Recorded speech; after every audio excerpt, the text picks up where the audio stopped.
Hello and welcome to the Rotoworld Baseball Show. I'm your host, Eric Samulski, joined, as always, by Scott Pianowski. We were just talking, Scott. We're just a few days away from not just one game at 6 a.m., but we're gonna have whole slates of baseball. It's super exciting. Yeah, it really is. I'm working on my power rankings right now, and I'm baking a lot of fun into it. How much fun is this team going to be? Are they going to be on my main set? Are they the reason that you subscribe to the baseball package? And you can tell I'm hoarse from the weekend we just had with all sorts of basketball and hockey, and I was drafting it. It felt like every minute. So March is one of the best parts of the sporting calendar. Obviously, fantasy baseball is a huge part of that, but enough of spring training and enough of crowds of 75 people watching these games. It's fun, and the snow melts. I live in a cold weather city and all that. I'm all ready for spring. Spring has officially started. It hit the calendar last week. Let's bring some games. Let's bring some games that matter, Eric, and then we can start with our confirmation bias, right? So, like when Riley Greene hits a home run his first at bat, but I was right about Riley Greene, and then we gotta do it right from the jump, right? When any pitcher gets hit, oh my God, is his velocity down? Is his elbow hurt? Did I screw up with this pitching staff? I'm here for all of that. I can't wait. Yeah, we listen. Victory lapping on spring training we don't want to do, but one game in the regular season, it's totally different ball game for that. Fair game. And I say that jokingly, but look, we're humans. Even if we never interacted with each other on social media, anything that you feel is going to happen. Like I think Anthony Volpe is going to have a breakout season. I think his rookie year was better than people realize, and he's been a screaming draft value all spring. And if he gets off to a good start, it's just human nature to think, I got that one right. We know baseball more than any game. It's the most measurable game there is because it's one-on-one interactions and the noise of teammates don't really matter. So we can quantify baseball better than any other sport. And context screws up football. Randy Moss is nothing on the Raiders. He's a god on the Patriots. It's so many moving parts with that. Baseball, it's pitcher versus batter. And it's long term, and it's 6 months, and it's all the data points. So, and I'm sure a bunch of people are going to scream out after the first week, oh, don't take anything from this. That's actually the wrong advice. You should be aggressive on the waiver wire. You're going to have some guys that are droppable, and I want you to be aggressive on the waiver wire with the bottom of your roster. You're not going to worry about a superstar or anything like that, or anybody you picked in the first half of your draft, unless they got major injured or something like that. But this whole idea that you have to, even though I know to make the right choice, you probably have to wait. But to win a competitive fantasy league, you got to be in there pitching for free agents right away. Yeah, and we're going to talk about that. That is the main scope of our show today, is just looking at like what constitutes early season strategy. What should you be looking at? What is noise? When should you look to make a move? That kind of stuff. Scott and I will help you through some of our beliefs. People have different strategies, but we will talk you through kind of what we think is the best way to approach fantasy baseball decision making in the first couple weeks of the season.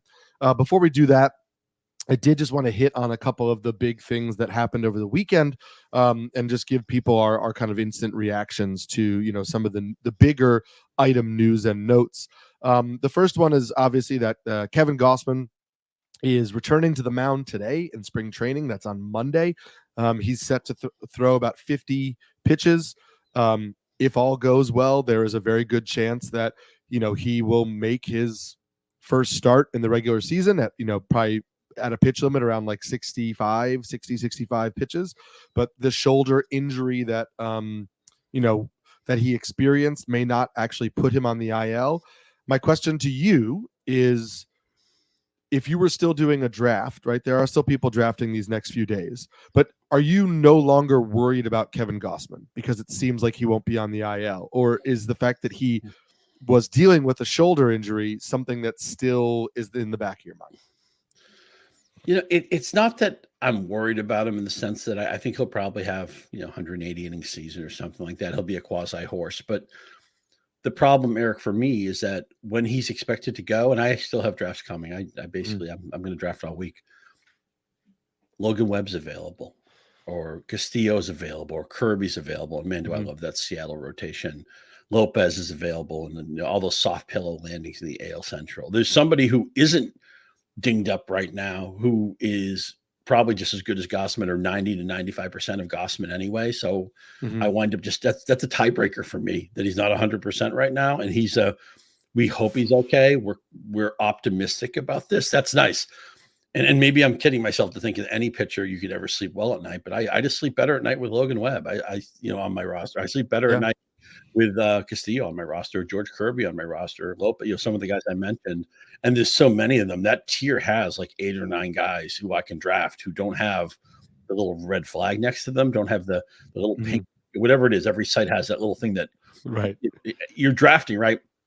One of the great things about Yahoo is when you draft, you can call up the current news tab on the player. And I just don't want to worry about any pitcher I'm drafting this time of the year. So even though I haven't moved Gausman down that aggressively, I maybe bumped him around a round and a half or something like that. The tiebreaker is pushing me to all these other guys. I agree. I think you mentioned like not wanting to miss on, not wanting the risk on the early round draft picks. This is a guy the last 3 seasons, 192 innings, 175, 185.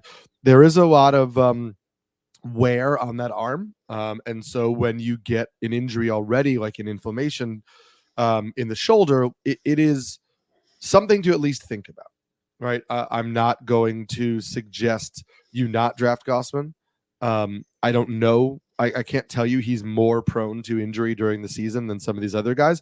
But I think to your point, I already had a couple concerns about just like how much hard contact he gives up, yada, yada, yada. And so I just feel like I'd rather take somebody who is not currently dealing with something. All those names I mentioned Webb and Lopez and Kirby and Castillo. You could throw Yamamoto in there if you want. I'm curious, which pitcher in that tier do you have the most shares of? Honestly, I have the most shares in that group. I have the most shares of Luis Castillo. I have him above that group. And so I was jumping earlier on in drafts. I was jumping Castillo like a little bit before that run went. Because I think he was after Gausman in most of those early drafts. And so I was able to kind of get him before that other crew went. Other than that, I've been waiting, and I have a fair amount of like Logan Webb when I double up on like Webb, Bobby Miller, Webb, Max Fried, like stuff like that. Because Logan Webb's coming off the board like the 10th or 11th starter, depending on the drafts that you're in. And so I like what I believe is the relative stability of Logan Webb with the volatility based on injuries or performance of like Skubal, Raggins, Miller, Fried. And so I kind of like that one too for me. And by the way, if we whetted your appetite for more starting pitching talk, we did a very extensive 2-pod episode that broke down our pitcher boards. You can go more into that, but I just want to leave anybody who hasn't drafted yet with this idea on Logan Webb. I'm probably repeating myself. I may have said this last week or 2 weeks ago, but because he's not all out with the velocity, he's in the low to mid 90s, 92, 93, something like that. Gets a lot of ground balls. They just added Chapman, who's just a wizard at third base. And that's such a hard place to hit a home run. Joe Posnanski had a great piece today on the Giants and talked about how they've swung and missed with their big free agents. They wanted Ohtani. They wanted Bryce Harper. It seems like they threw a better offer at JD Martinez, and Martinez took the Mets offer in part because he didn't want to hit in San Francisco because it's such a hard place to hit the ball out of the park. Well, how do we leverage that? We draft Logan Webb, and I want you to do that this week if you have a draft coming. Yeah. Kevin Gausman's teammates, 2 of them, are also dealing with arm issues. Jordan Romano and Eric Swanson. So that is the closer and the main setup man. Romano is dealing with a little bit of an elbow issue. They are both going to begin the season on the IL. They are currently playing catch. Romano has reported no pain, right? But he needs to play catch and then build back up to bullpens and then face some live hitters and then come back. And the season hasn't started yet. The Blue Jays aren't going to rush their closer back until he's fully healthy. So 2-part question I have for you is, if you in your drafts coming up this week, is this at all impacting how you're drafting Jordan Romano? And are you interested at the end of your draft in drafting Yimi Garcia, knowing that he's probably the closer, but it's probably just going to be for like 2 weeks? And is that worth it for you to put him on your roster? Oh, I think it is, because possession of the job is such a huge part of the closer race. And it's unfortunate for Jordan Romano because along with Doval of the Giants, he was one of my second tier closer. He could lead the majors in saves. I love the value. And then once the elbow came up, I'm like, okay, I got to walk that back because I don't want to draft into somebody who's currently hurt. And everybody, here's the thing with these injuries is people are always going to tell you, oh yeah, it's not that bad. You know, the Mets think they're going to get Senga back in May. I'd be shocked if Kodai Senga is pitching in a Major League Baseball game on May 5th. I would be flabbergasted. I don't want to bet on guys who are already hurt when the injuries we always talk about, you know, elbow, forearm, shoulder, you know, if it's one thing, if they broke their toe or it's a tibia injury or something, you know, it's a body injury that's going to heal. And once it's healed, they're probably fine once they ramp up to normal activity. You know, another guy I would consider in a deeper league, an AL only league or a super deep mixed league. Nate Pearson was a first round pick that we were all excited about not that long ago. And there's just a million stories in the Major League Baseball universe of pitchers who, for whatever reason, don't make it as starters. They get repurposed as relievers and they end up a lot of times being wipeout guys. I'm always chasing pedigree. I care about when guys were drafted for many different reasons. And I wonder if maybe he could get a chance at this. And this is what you do in the opening week, right? When Toronto's playing, if Toronto has a lead, and I think even if you don't subscribe to the baseball package, your TV provider might give it to you for free for a week. I think you should subscribe to it anyway. But even if you don't want to do that, you'll probably have access to this stuff. Watch the game, turn the game on, listen to the announcers, see who's warming up in what inning. Even if say the game gets out of hand, the Blue Jays break it open, they score 7 runs in the 8th inning. Whoever was warming up was going to get the save before the game got out of hand. That stuff has value. That stuff is important. Now Rotoworld's going to have a lot of that stuff for you. You can get a lot of it on Twitter all on the news and stuff like that. Yeah, for sure. So we're going to try to help you with that. But that's people will say, well, they didn't have a save chance. I don't know what they're going to do. They'll tell you what they're going to do by who's warming up. And you can get really important tips. And that's so much of this stuff.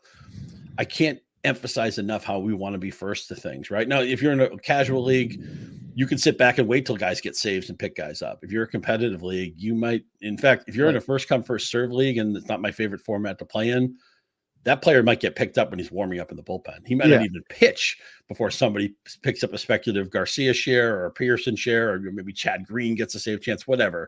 Right. So this is the type of stuff you want to be looking at if you're in a league where you're fighting for every save. And we saw that a little bit in the opening series where, you know, Robert Suarez didn't get a save, but he was the clear guy at the back of the Padres, you know, bullpen. And if you're just looking for stats, you may not know that intentional, you know, exactly like how the leverage works. So definitely keep in mind stuff like that. We had a couple rosters are thinning down. We're getting guys making the rotations. Big announcement today, Monday afternoon, was that Jared Jones has made the Pirates rotation. He came into spring training, you know, behind Paul Skeens in terms of just like general excitement. You know, everybody loved Paul Skeens. Jared Jones has thrown 16 1/3 shutout innings this spring. He did walk 8 in those innings. Walks were a little bit of an issue for him in the minors prior to last year. He corrected the walks a lot in the minors last year. His last outing was actually really good in terms of walks. So there's been some inconsistency there. He is a rookie. There will be ups and downs, right? We've said this all the time, but I have a lot of shares of Jared Jones. I was getting him at the end of drafts, hoping that he made the rotation and figuring that I would just cut him if he didn't. This is a guy, if you don't know, who his arsenal is built on a high 90s fastball. He averaged 97.6 on the fastball this spring. He gets a really good vertical break on it, which means it sinks less than a normal fastball, and he keeps it up in the zone a lot. So it is a really high performing fastball, and he has a really hard, tight slider, like a gyro slider. It's about 89 miles per hour. It gets tons of whiffs and is a great pitch. And then the rest of the arsenal is kind of like, hey, a curve that grades out a changeup that grades out pretty well, but he doesn't throw a lot. A little bit of a show me curve. But I think that those two pitches are real plus pitches and can carry him, especially since he is a righty and will face mainly righties. But I'm curious if you are into pitchers like this, a rookie without a long track record. Are you buying shares now that he is in the rotation, or are you going to let somebody else take that gamble? Yeah, the problem, we love the 0 ERA, and it was a 16 innings. So you're like, okay, that's not an insignificant sample. but he walked so many guys. And even the strikeout per 9 was only 8.27. So that's under code also. Scouting report on him, this has always had plus stuff. He just wasn't able to command it.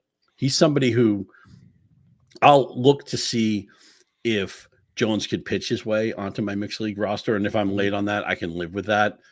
I need to see something in the regular season before he's an actionable move for me. Yeah. I fully understand that. I think I would be the same way if I didn't have him on a lot of rosters. Mm-hmm. I like, as we talked about before, I like getting these like who knows on the bench and seeing how the first few starts go. Mm-hmm. And we'll talk about what we should be looking for a little bit later. The two other guys kind of jumped into this conversation as well. Both are not rookies in terms of the fact that they have pitched MLB innings before, but they're both young guys who claimed rotation spots. Max Meyer will be in the Marlins rotation after the injuries to Yuri Perez and Braxton Garrett. And, those injuries go on and on. It seems like Meyer is only in the rotation temporarily. However, the Marlins rotation is entirely left-handed other than Max Meyer. And Braxton Garrett is likely to return first. He is also left-handed. So the Marlins may decide when Garrett is ready that they would rather bump out Ryan Weathers or Trevor Rogers and let Meyer stay in the rotation so they could at least have one righty. And then the other news was that Luis Gil has earned the fifth starter role for the Yankees. While Garrett Cole is sidelined, he was electric in spring training. Curious if you are into either Max Meyer or Luis Gil in let's call it 12-team leagues. Meyer's more interesting to me because of the park is better for a pitcher, and he has the first round pedigree, mid-20s, about reasonable time for a breakout. I give him maybe a 30% chance to stay in the rotation all year. He'd be the one guy of the two here who I would put a chip on. Yeah. I think I'm going to go with Luis Gil. I know that Max Meyer has the pedigree. And so I understand that a lot of people are going to kind of, to really kind of gear towards that. He didn't pitch at all last year, which is, mildly problematic. Also, the arsenal is super slider heavy, like 50% slider. And it is a really good slider, so that is understandable. But in the brief minor league sample we saw in 2022, the fastball was fine, but not great. And then he has an okay changeup. So I just look at it like I'm not saying he's not going to be good. This is, he's a pitcher who is just 25 years old. He's got the ability to kind of, I know he's tinkering with other pitches and trying to add to the depth of the arsenal. But I think what we see right now at this exact moment, Luis Gil just looks a little bit more dynamic to me. His stuff has really played up a lot this spring. I think his fastball is better than Max Meyer's is in terms of just like its overall performance. And then even though the slider isn't as good, it is a good slider. If Eno Saris tweeted something out today that if you're just going by like, how players looked in the spring, there's stuff plus grades. Luis Gil had the fifth best stuff plus grade of all pitchers in the spring who threw at least 100 pitches. Jared Jones was actually fourth, by the way. But so I like Gil, and I think there's potentially a longer leash, a longer runway with him, because I don't really think there's anybody knocking down that door while Garrett Cole is out. Whereas there's a possibility that in 2 or 3 weeks, Meyer is back in the minors because we know they don't want to throw him too many innings since he missed all of last year. So that's why I side with Gil, but I think they're both worth putting on your bench and seeing how their first starts go. Yeah, two other things about Gil. Comes off the Tommy John surgery in May of 2022, and we know that's a 2-year thing. So this should be the year where we actually see some returns, and he's an exciting player. And to anybody who's looking for Gil on your waiver wire, it's Gil is the last name.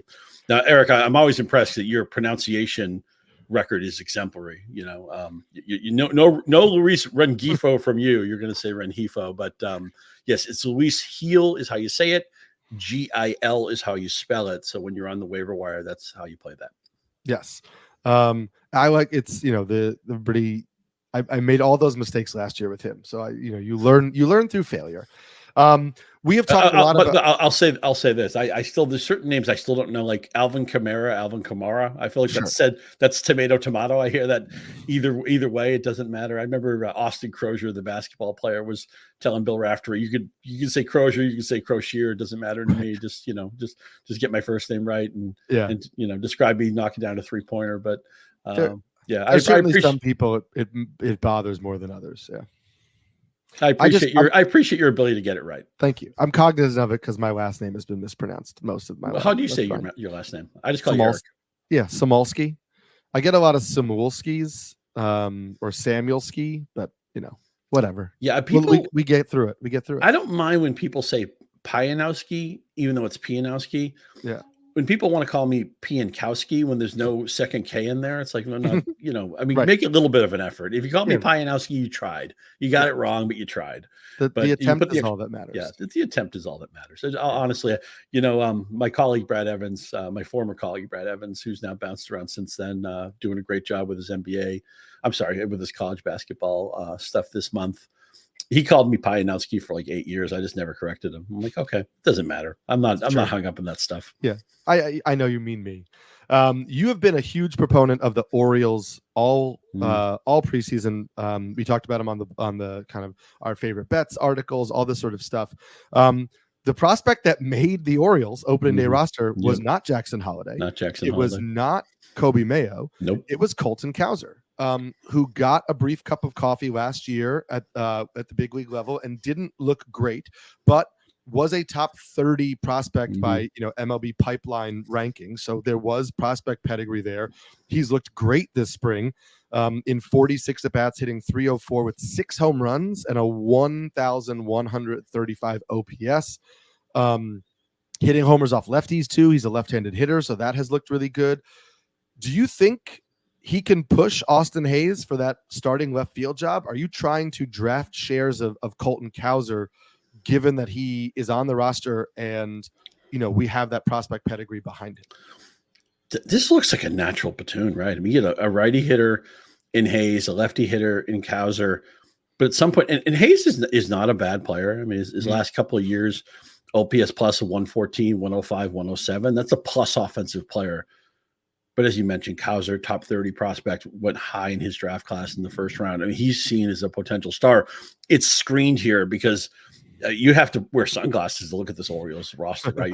With Rutschman and Holiday and Grayson Rodriguez. It's just ridiculous how loaded. I don't have time to go through how I think they're going to dominate the American League if they can just get a little bit more pitching because their lineup is going to be so good. And they have so many of these guys cost controlled. I'll be curious if they go to the model where they try to buy out the arbitration years and lock some of these guys up, or if they take their chances that they can re-sign them.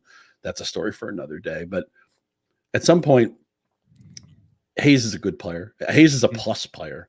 But at some point, I think you have to see if Cowser can be a great player. So I'm mindful. I think Cowser at some point, and unfortunately, it's maybe not the best way to do this, but it's who comes out hot, right? I mean, right. I feel sorry for Austin Hayes if he gets off to a 1-for-14 start and then like Cowser hits a home run or something, because then maybe they give Cowser a chance to run with the job. But eventually you have to say who's hit the highest ceiling.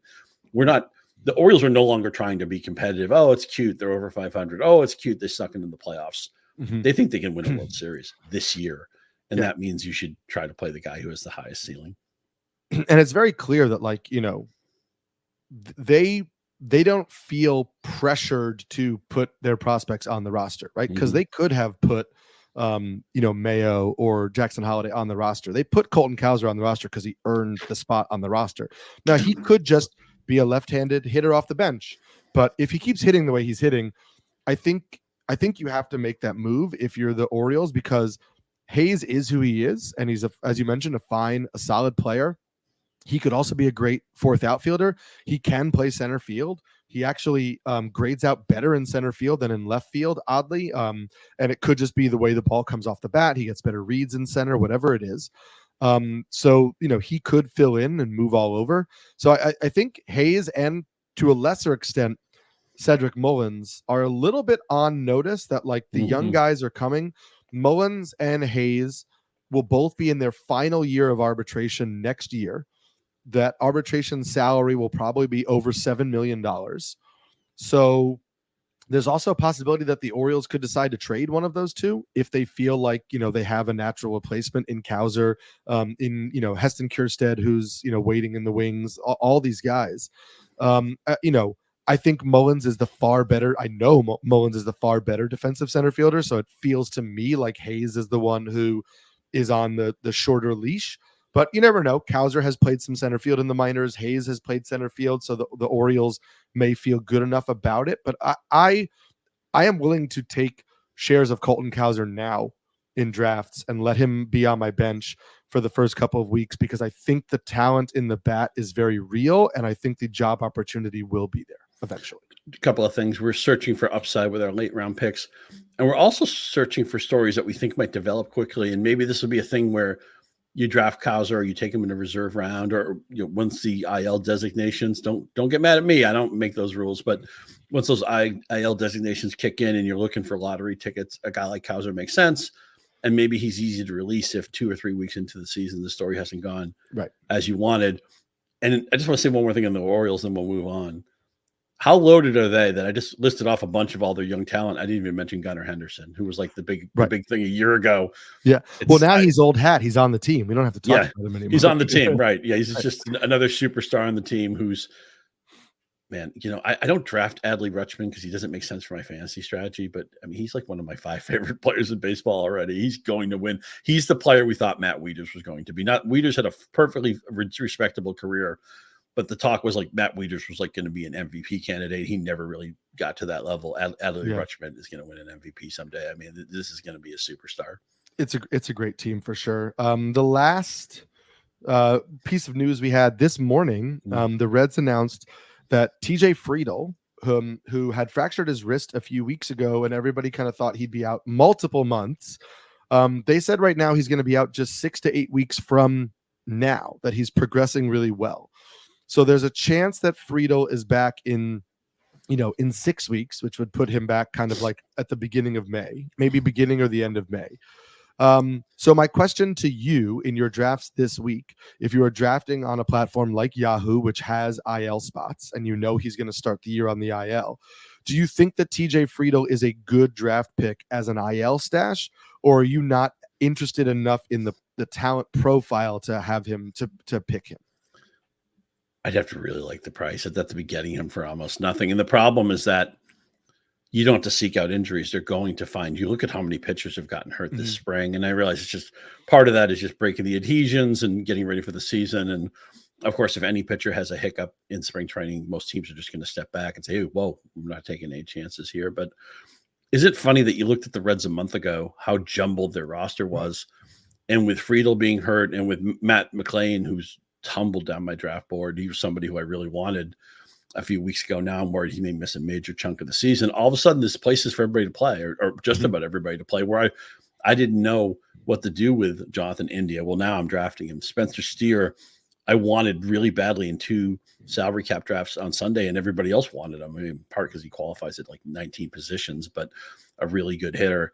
It's just funny how sometimes teams look like they don't have enough slots for everybody, and then the injuries sorted out. But I can't draft McLain right now. And Friedl, I know it's great. Like, draft a guy, you're getting IL and all that, but then a couple of your pitchers are going to get hurt in a week or two, and then you're going to have to maybe cut somebody you don't want to cut. Unless it's a giveaway, I'm going to sit Friedl out.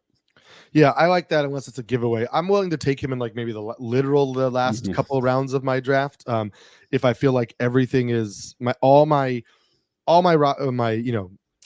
starting spots are filled, my key bench spots are filled, and then it's like, okay, I'm going to take this flyer because 350 to 400 plate appearances of Friedl is probably better than my late round share of I don't know who I've been getting in some of these places, but like my late round share of, actually, I really like Parker. I was going to say Parker Meadows because I took him at the end of my last draft, but I really like Parker Meadows. But, depending on the depth and the size of your league, like, maybe a Sal Frelick type. I know I like the multi-position eligibility he is probably going to get, but as of right now, he's just outfield. Other guys like in the Brewers outfield, your Garrett Mitchells, if you're still drafting Willie or Abreu, who all these outfielders we talked about at the end. I like taking Friedl there. We are going to dive into some of our early season analysis, but before we do that, we're closing in on opening day, but it's never too late to squeeze in another draft. Scott and I both have drafts coming up this week. So if you are cramming before the regular season begins, grab your Rotoworld Baseball Draft Guide. It's loaded with comprehensive positional rankings, projections, player profiles to ensure your draft is a success. Visit nbcsports.com/draft guide and use code baseball24 to get 10% off at checkout. That's nbcsports.com/draft guide and use code baseball24 to get 10% off at checkout. So let's just do a little run through. We're going to talk about some of the things that you and I do in the early season to help us with roster decisions, waiver ads, all that kind of stuff. You mentioned something earlier in the show that I want to call back to because I think it's one of the biggest things that I do is try to watch games. In particular, I really think this is important for pitchers, right? If you have MLB.TV or if you sign up for a free trial for, a little bit of time, they do that on a lot of the TV networks. You can sign up for like a week free trial. Try to watch the games, search on YouTube if you need to, look on Twitter. I think it's really important, especially with pitchers early in the season. We know that pitchers are not going to be as crisp as they will be in a month because they're still ramping up, right? And most of these pitchers are not going to come out and throw 90 to 100 pitches. They're still getting to their full health. So if you just look at a box score and you see, he gave up 4 runs in 4 innings, that's pretty bad. And yes, you can look on StatCast and you could see how many whiffs he got and you could see all that stuff we now have access to.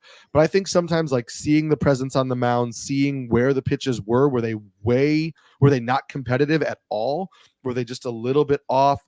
Was he struggling with just one pitch, with all pitches? Were pitches like actually really good pitches, but the hitters just put really good swings on it?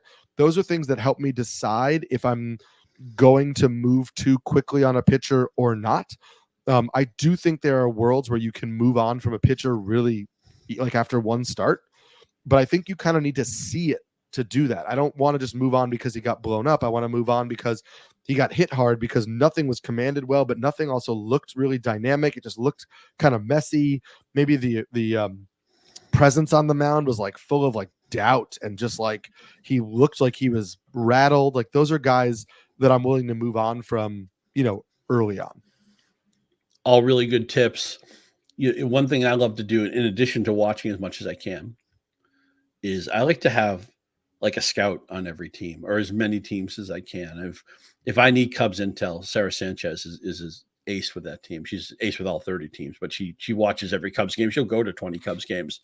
Jason Collette is my friend on the Rays. If I need Tampa Bay intel, I go to him. I have a friend named Lisa who's a huge Dodger fan. She's watching every game from her couch. So if I didn't see something, if I want to know, hey, did Mookie hurt his hamstring or was he running awkwardly in the 3rd inning? She knows. She's watching the game. My friend XP is a huge Giants fan. He gave me some intel a couple of years ago, said the ball was flying differently. They'd made a cosmetic change at the park, and I was able to get out in front of that because normally they don't hit home runs in San Francisco. So where the world is a lot smaller now, obviously social media, take advantage. If your college roommate is watching every Royals game, there you go. You can, knock on his or her door and get some information as you need it. Also, don't be afraid to just listen to people smarter than you. Joe Sheen's a friend of mine. His baseball newsletter is outstanding. I recommend it to anybody. But when you say watch the games also, and I know there are different levels of announcing team. I think maybe the Mets and the Giants have better announcers than some other teams do, but I care what Gary Cohen and Keith Hernandez and Ron Darling are telling me. And also, by the way, DJ Short is your source for all Mets stuff. He wants you to tweet at him anytime something bad happens to the Mets, and he can explain it away for you. But DJ's a great guy. I'd like to see the Mets actually have a few things go right this year. God knows everything went wrong for them last year. But so I'm not afraid to copy off somebody else's paper, or get the intel from somebody who's watching the team closer than I am because they have the game on every night or they're in the ballpark, stuff like that. What else am I looking for? Role changes, batting slot, the early batting order. I love just when the lineups come out. It just makes me tingly to see who's hitting where, who's platooning, what teams are running. Ron Washington, and I don't want to draft any of the Angels, but he keeps saying we're going to run like crazy. Does that carry over to the regular season? We know baseball obviously has changed some rules in recent time to encourage stolen bases. We saw a lot of them last year. Who seems interested in running, who isn't. Right. And then walks and strikeouts. Walks and strikeouts are always the purest stat we have. It's the water of baseball analysis. Yeah. If you're walking, you're getting your pitches to hit. If you're striking out, that reflects something. And obviously for pitchers, even walks and strikeouts are probably even more important than they are for hitters. So those are some of the things I'm looking at early in the season and some of the cheat codes I use to get that intel that maybe my opponents don't have. Yeah, I love that you brought that stuff up. Lineup spots, obviously incredibly important. Lineup spots, like the batting order, and then also we can get a sense of early kind of platoons if players are being sat versus a particular pitcher, a particular handedness, or moved down. Right, sometimes a guy is a leadoff hitter, but then he hits eighth. Lefties in the lineup. Those are things we kind of need to keep an eye on. I love that you mentioned the running component. I'm drafting a lot of Zach Neto because I like him just in general. And also he has 4 steals in 20 games this spring. He had 5 steals in 84 games with the Angels last year. I think that adds a little fuel to the fire of Ron Washington saying we're going to run more. We're letting our top young guys run a lot. So I think that's interesting. But those kind of team trends are important to notice early on. Are we going to see more stolen bases than last year?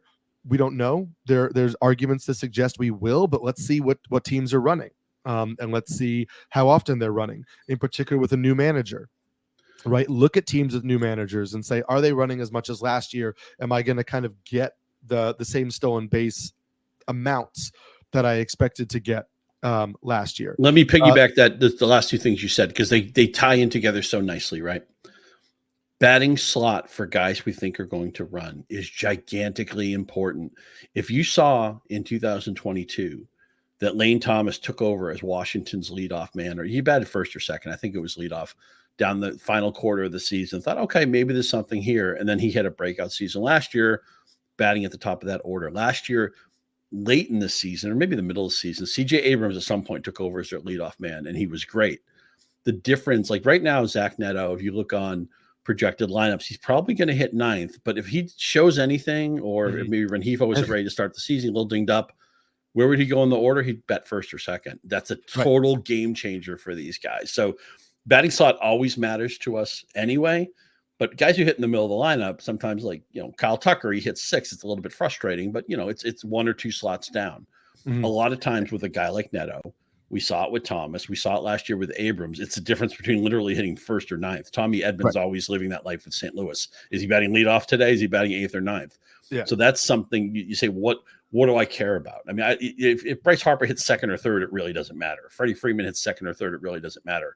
With these guys who run 1st, 9th, even in the life of the universal DH, is a significant, it's a huge thing. I can't say it enough. So when you see somebody, maybe you're not thinking of picking up, he's in the bottom of the order, I don't know, and then he steals a base, and then he's batting leadoff the next day, that's it. Put the phone down, go grab him right now. And the Angels said Neto's going to hit 9th, but they're also hitting Anthony Rendon 1st right now. Like they don't have a prototypical leadoff hitter. So even though we know Neto, they're good players. If Neto comes out hot, they can't hit him 9th. Right. They won't. They don't have enough good players to do that. Yeah. I love that you mentioned plate appearances and strikeouts, all that, because I think that like strikeouts and walks, those plate discipline metrics, they are some of the earliest to stabilize. And stabilization rates are really important. You can just Google like fantasy baseball stabilization rate or look at a particular rate, like when does strikeout rate stabilize? You can find that out. When does barrel rate stabilize? And that way you're figuring out like how early should I actually pay attention to this? Those plate discipline metrics stabilize really quickly, so you can really see if players are beginning to make improvements, both in just like how much contact they're making, but also in like their chase rates. Or if you go on Fangraphs, it's under O swing, what rate outside of the zone are they swinging at? I don't want to look at those in a vacuum, and I think it's important that like any stats that Scott and I are mentioning right now, you're not just like pulling up a leaderboard of that stat and adding players who have the lowest strikeout rate, right? These are all things where like the stats in the first couple weeks of the season are going to tell a part of the picture. And depending on who that player is, that part of the picture could be super important.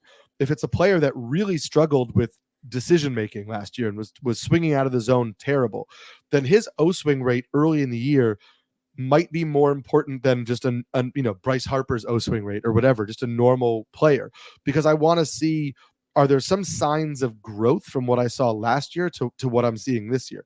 For example, I really like Lawrence Butler on the A's. I have him in a couple draft and hold leagues. I don't know if he's going to start the year for Oakland. I think he's better than most of the guys they have in the outfield, and he should. He has made huge gains in his strikeout rate and his contact rate at every minor league stop that he's made when he's had to repeat or gone back for the year after. He looks really good in the spring. He seemed to have made really good gains there. Do they carry over into regular season games? If they do, then I think I can start to get a guy who's then going to get into the lineup, and then I am getting the production once he's in the lineup. So I'm looking for players who are showing signs of growth in specific areas that I think will earn them a spot in the lineup. I'm not just doing like a leaderboard. One of the stats I will look at early on, just again as part of the picture, barrel rate does stabilize relatively early when compared to other stats. Barrel rate stabilizes around 50 batted ball events. So 50 balls put in play by a hitter, barrel rate begins to stabilize. If you think that hitters are getting like 4 at bats a game, maybe they're putting 2 or 3 batted balls into a game whenever possible. You're looking at maybe like 30-40 games where barrel rate starts to stabilize. So if I'm 3 weeks into the season, I'm already more than halfway toward that stabilization rate. So again, it's not fully locked in, but I'm beginning to start to see some trends, and I'm willing to take early gambles on guys that are squaring up the baseball often. So barrel rate is a stat I'll look at in the early season, and not say like, oh, hey, Colton Cowser has a 21% barrel rate in his first 7 games, so he's going to have a 20% barrel rate this season. Well, no, but he's hitting the ball really hard right now, and I will gamble with him on my bench that he might continue to hit the ball really hard, even if it's not, at the same rate that he's doing now. So that's a stat that I like early as well. Yeah, so very well said. As you keep mentioning stabilization, and for anybody, if that's confusing you, the whole idea is that some stats take on significance and meaning quicker than others. Some need a deeper sample. Some we can get information from a smaller sample, and it's really important to know the difference. You don't need to understand it on a calculus level. You just need to know basically back of envelope what it means. And Russell Carlton, who I think is known as Pizza Cutter, did a bunch of great stuff that's bookmarked, I think, on Fangraphs. You can read if you want to go deeper into it. There's a corollary to this, and this is more maybe art than science, but I also want to leave myself open to something called signature significance, which is a phrase that Bill James coined, which is the idea that some things that you can achieve, some production is so it's such an outlier that it's almost impossible. It doesn't have meaning, even though there's no sample behind it. Like if they call up, this would never happen now because nobody throws no hitters anymore. But if some no-name pitcher got called up and like struck out 15 guys and threw a no-hitter, even if he had no pedigree and had mediocre track record, you just want to pick him up on the idea that maybe he's great. Right. And so when I see anybody who I'm not overly familiar with have a big strikeout game, that makes me interested. If I see anybody, and this can be a usage thing too, if say there's just like some nobody on the Angels or the A's that we don't even talk about, and he has a 3 stolen base game, I'll just pick him up in the case of maybe he's confident, maybe they give him a green light, maybe that marks his space in the territory of a weak lineup, and it doesn't matter. And it's also so much of the bottom of your roster, whatever you thought about these guys in the spring, which is nice, and we're trying to make our most intelligent guesses, throw that out when we have real data, when we have, because the teams and the managers are going to react to that. And it's just a fact of life that if somebody's thrown out their first 2 times trying to steal and they're a borderline stolen base guy, they're going to get the red light, or they're going to lose their confidence. Or just like in a basketball game, somebody throws like 3 or 4 bricks up there, unless they're Steph Curry, they're going to stop shooting because that's what everybody else, all the normal people do. So look for signature significance and follow. There are certain stats that have low barrier for entry. Anybody who gets a save, unless there's a really good reason why it's a one-time thing, you have to take seriously. Anybody who's running, if the moment you become an active factor on the stolen base paths, that makes you fantasy viable no matter what else you do. I mean, Esteury Ruiz is not a good hitter, but he wants to run every time he's on base. Right. So just understand the barrier of entry is extremely low for saves and steals. Guys don't need, in fact, I think Rotoworld still does a piece called Saves and Steals, which is entirely about trying to hunt down those two categories, because if you do nothing else, you're still going to have some fantasy value. Yeah, I fully agree on that. We're going to come back to one of the things that you just mentioned, because it's something I want to talk about. Like you mentioned where you drafted a player. We're going to come back to that in a second. I do want to know, we talked about some hitting stats we look at early, pitching stats. Where are you on, like, what do you pay attention to? We obviously talked about watching pitchers is exceptionally important to figure out kind of like what their stuff looks like. Are there any stats that you look at early for your pitchers as well? I'm looking at walks, strikeouts, velocity. I want to see how often they throw strikes when they're behind in the count. And then, of course, the leverage, the usage, where they fit into the pecking order if they're a reliever. I love that. Those are things that matter. Again, we talked about, plate discipline, metric stabilizing early for hitters. That's obviously the same for pitchers. So I believe in looking at kind of walks and strikeouts for overall command. I also believe in using Stuff Plus. Stuff Plus is something that also tends to stabilize relatively quickly. So if I am not able to watch as much of a pitcher as I want and see like, oh, I really like the slider, right? I might go to Stuff Plus after a couple of starts and see, okay, how does the slider grade out individually as a pitch? Now, important to remember, we've seen a lot of pitchers with great grades on their Stuff Plus not perform well. So it is a component, but it will help you to understand how the pitch shape and location and all of that is working early on. If you haven't been able to watch as much of that pitcher as you'd like, it gives you a little bit of a picture. And then I also think schedule is totally overlooked in the early part of the year. There may be a pitcher that you're on the fence about. I don't know if he's really like, the first start wasn't a great first start. I think there might be some talent in there, but I don't really know if I want to keep him on my roster. I look at his upcoming schedule and he's facing the Dodgers and then going to Coors. Okay, well, if I'm not going to start him his next two starts, and I already don't know if I want to keep him on my roster, then if there's another person, if there's a pitcher I really like, or if there's a hitter I'm intrigued by, I might just make that swap, because I'm also taking a calculated risk that if I'm on the fence about this guy starting, and that's before he faces the Dodgers and then goes to Coors, those starts are probably not going to be strong starts. So I might be able to pick him up later too, because the other people in my league are probably going to say, oh, well, he had two really bad games, so why am I going to stash this guy? So those are things that, like, yes, they're calculated risk, because if he goes out and dominates against the Dodgers, then I've lost him probably for good, unless I spend a lot of money on Fab. But I think it is a component. If you're unsure of a player on your roster, you don't know, if you don't really think you're going to use them for a while, it might make sense to put that spot, or let that spot be used by somebody else. For sure. And also remember, if you're ever confused about a pitcher, you can always see what Eno Saris said or what Nick Pollock said, which is like two of my go-tos. You keep mentioning Stuff Plus. Eno's doing such amazing work with pitching analysis and making us all smarter. Yeah, for sure. That's going back to, like, the analysts that you trust.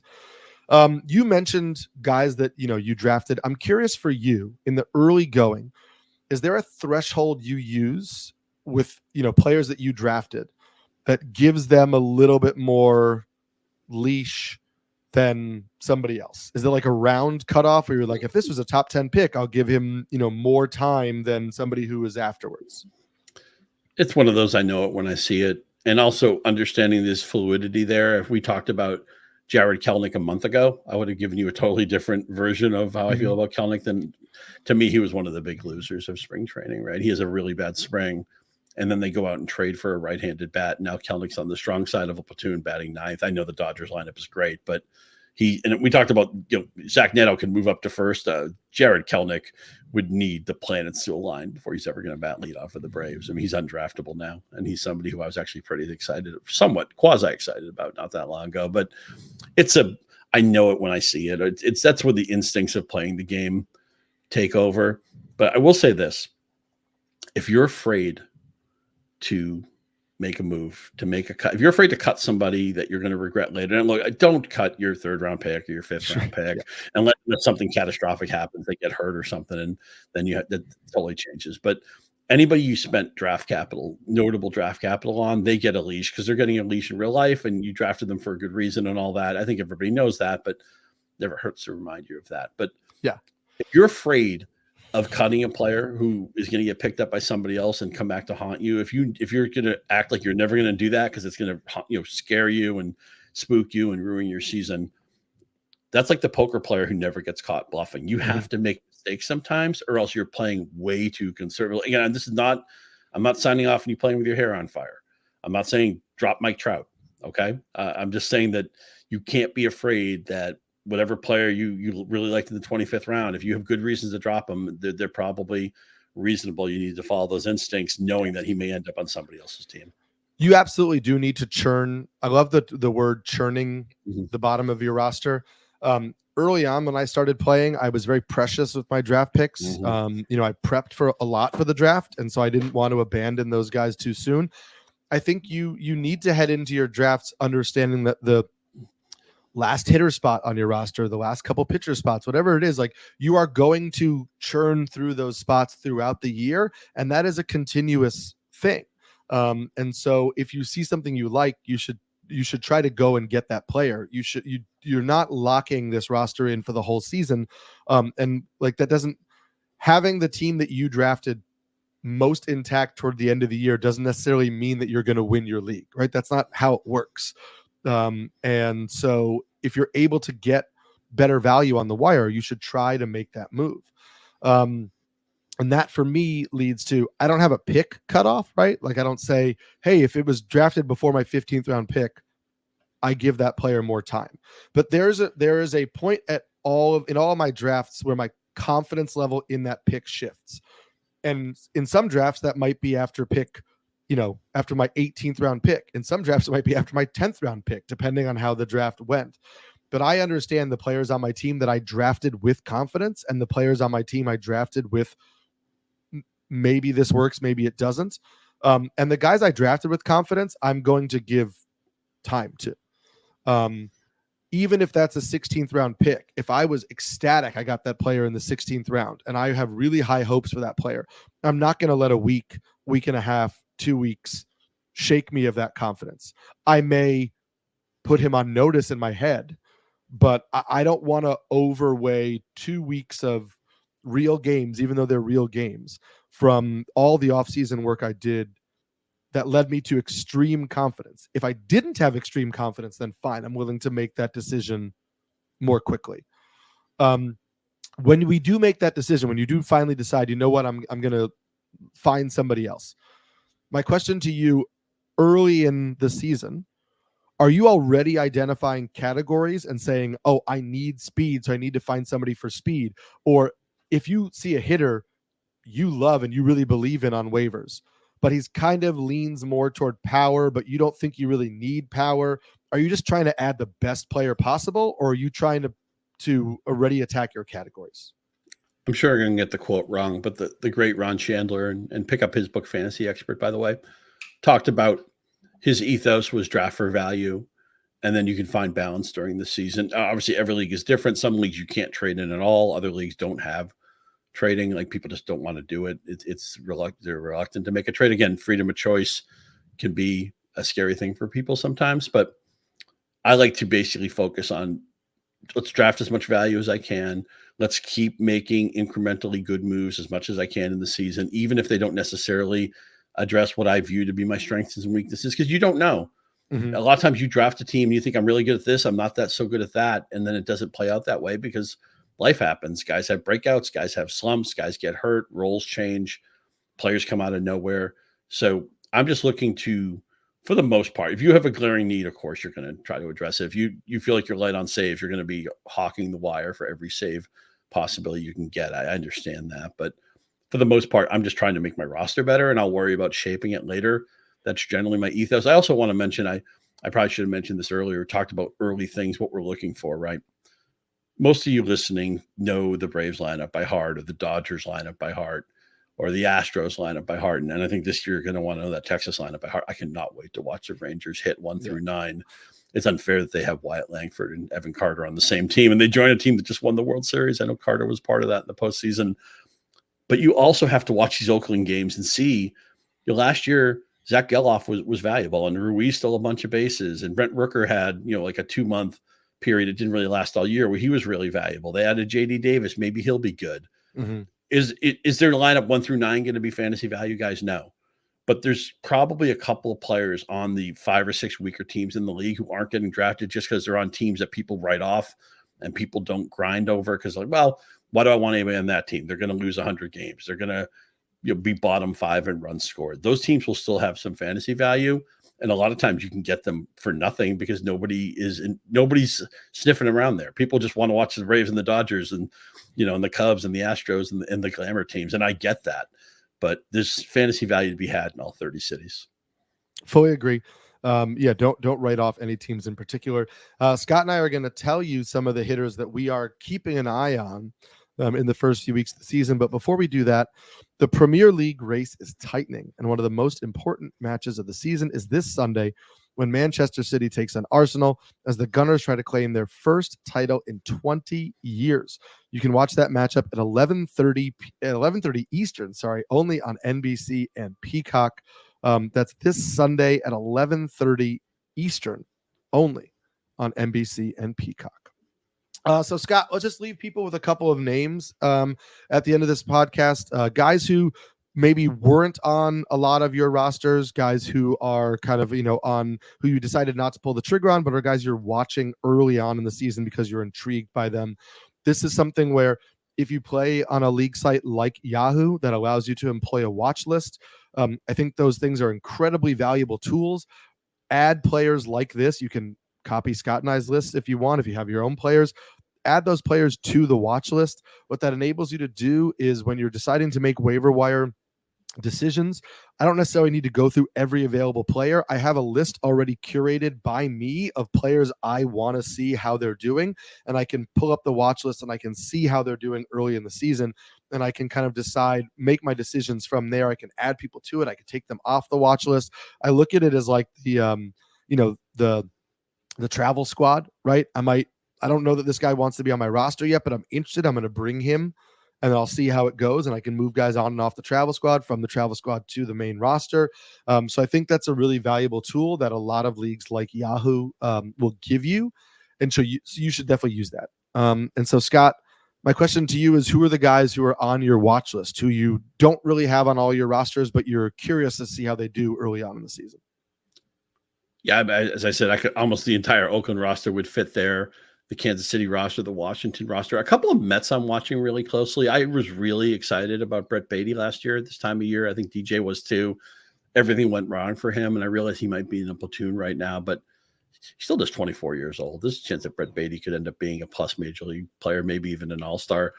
Also, Harrison Bader is going to hit ninth for them, but his defense will keep him on the field. He's a power speed guy. I bet he's somebody who I think is a great late round pick, or maybe somebody you keep an eye on, is somebody when the IL spots open up or you lose somebody in the first week. Maybe Harrison Bader is a player you take a chance on. Yeah, I love all those names. I went through Yahoo last night as I was doing waivers, and I marked down guys who are under 50% rostered in most Yahoo formats who I am interested in. We already talked about Luis Heel, who was on there, Luis Severino, Louis Varland, Casey Mize won a roster spot, Mackenzie Gore, DL Hall, Garrett Crotchet, Reese Olson. These are guys who are on a lot of rosters, but are maybe not rostered in all leagues, and I think are guys who can work themselves onto or off your roster depending on how they pitch early on. I'll give you some deeper league pitching options in a second. I will just say for the hitters, some of the guys who I'm looking at who are under 50% rostered. If your league did an early draft and Ceddanne Rafaela is not added, go out and get him. I already mentioned Zach Neto. Mitch Haniger looks great for Seattle. He always looks great until he's hurt, but right now he's healthy and hitting the ball really well. And so that's something That's a player that I really like adding. We talked about Colton Cowser. I think he's a great stash at the end of your roster, to see how things play out in Oakland. I mentioned Lawrence Butler as somebody who I'd like to add in that Oakland situation, just to see how, if he can claim a job. I know that Jose Caballero has had a really bad spring for the Rays. The Rays do not have another shortstop. Taylor Walls is not healthy. Ahmed Rosario is a very bad defensive shortstop. I think Jose Caballero is going to get a lot of playing time in the first few weeks of the season until Walls returns. And Caballero can run. So he's somebody I would add onto your bench, because this is somebody who could really help you in steals if the hits start to fall. So Caballero is somebody I really like. For deeper league, these are guys who are rostered in 10% of Yahoo leagues or fewer in terms of pitchers. Casey Mize, 10%. Michael Soroka, who's now on the White Sox, 10%. Martin Perez has a really good start to the year. He's with the Pirates now. We've seen Martin Perez be good in the past, so I would certainly take some gambles there. Jared Jones is only 8% rostered in Yahoo leagues. That may change now that we know he's starting, but he's a guy. Michael Kopech is only 8% rostered in Yahoo leagues. There's a chance he is emerging as the White Sox closer. He was throwing 101 the other day out of the bullpen, so I love that. Zach Littell on the Rays is only 7% rostered. JP France has been good, and he's in the Astros rotation. That's wins there as well. He's only 5% rostered. And then maybe people are a little slow on the news that Michael Lorenzen has signed with the Rangers. He's only 4% rostered in Yahoo formats. Lorenzen was up and down last year, but as you mentioned, Texas is a great team. That's a great pitcher's park. Getting a guy who's in the starting rotation for that team is something that I would certainly be looking at early on in the season. So those are some of the guys on my watch list.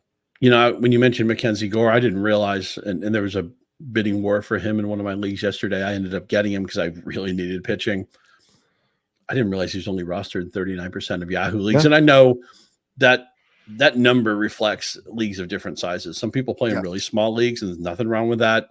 There's no wrong number. I think you have to have 4 managers to start a league. And so, if you can get 4 people together, start a league, you can make it AL only or NL only if you want to trim the player pool down, or if you just want to have superstar teams, whatever. I've played in leagues with small manager counts, and they're still really fun. I'm glad you mentioned Kopech too, because he fits the profile right. The White Sox at one point had all these glittering prospects, and almost none of them hit the high end of their range. And in the case of Kopech, he's had trouble staying healthy.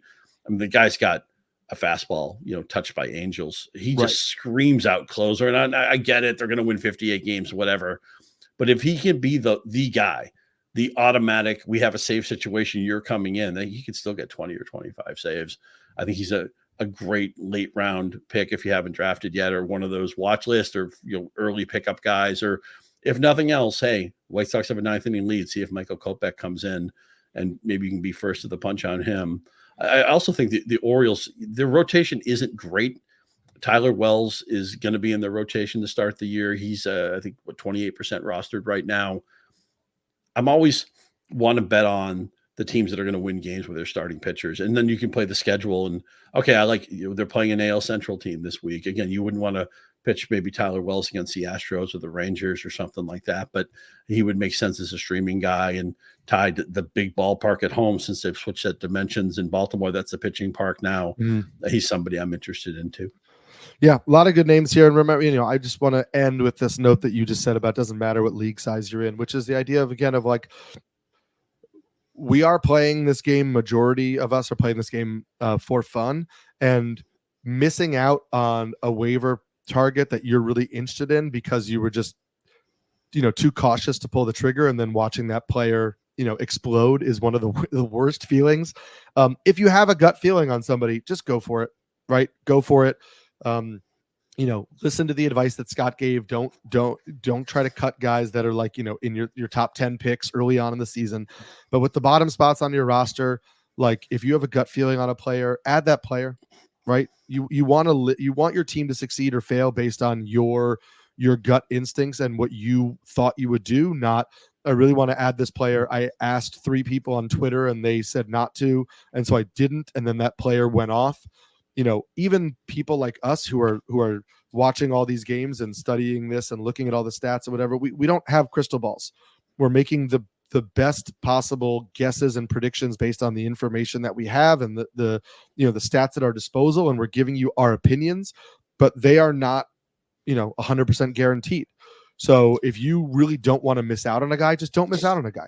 Just make sure you get him, and if it doesn't work, it doesn't work, but you went with your gut instinct, and sometimes that's the most important thing. For sure. I want to end with two really quick things. One, I'm in Michigan. Anywhere I go, restaurant, poker game, the Tigers are on. Now, if the Tigers were horrible, I wouldn't want their fantasy players, but I drafted a little bit more aggressively to get a little bit more Riley Greene. It's been hard to get Tariq Skubal, but I have some Tariq Skubal. Just so, the Tigers game is on. Oh, they have 8 runs. So is Riley Greene a part of that? And there's other just cheaper ways to get invested. Maybe Colt Keith's the guy. Torkelson had a great second half last year. He was the first overall pick. It seems like the light's going on with him. I got into fantasy baseball because it was fun.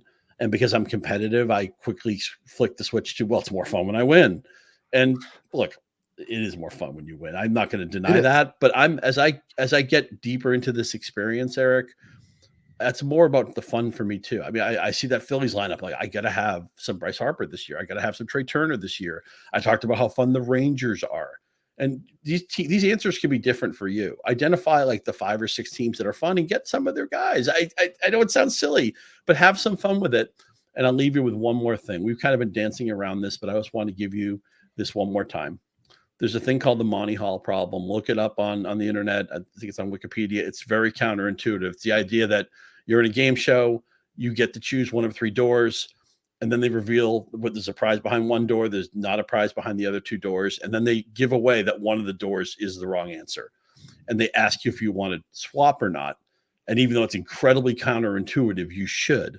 And the reason why is because now you have more information. And that basically is fantasy baseball pickup ethos. It's the Monty Hall problem. You drafted, you're smart, you read the Rotoworld Baseball Guide, you're grinding Twitter news and all that stuff. And then the regular season starts and you have more information, which means whatever you thought of your 28th round pick, the moment somebody looks more fun on the waiver wire, you probably should pick that guy up. Yeah. And you mentioned that, winning is fun as well, but, winning with your pickups, winning with, your decisions is maybe the best feeling. So definitely trust those. We're going to have some fun on the next podcast, the Rotoworld Baseball Show. DJ Short's going to join us. We're going to do some bold predictions. We mentioned that we don't get things 100% right as analysts. These are ones that are not going to be 100% right. We're going to have some fun, plant our flags in some guys, talk about some things we, that are out there that we think could happen. So make sure you check that out, and then make sure you keep things locked to Rotoworld. For the first few weeks of the year, we are going to be giving you constant updates and news. We're covering everything. So Scott mentioned all of those things that are really important for your roster decisions. We will have it covered in the player news. So if you go to NBCsports.com and hit baseball in that top tab for the sports, it will take you to a page where you can get all of our player news. And also you can follow us at Rotoworld_BB on Twitter, and you get all our player news updates there as well. You can follow Scott and I on Twitter. Scott is at Scott_Pianowski. I am at Samulski NYC, and we'll check you out on the next episode.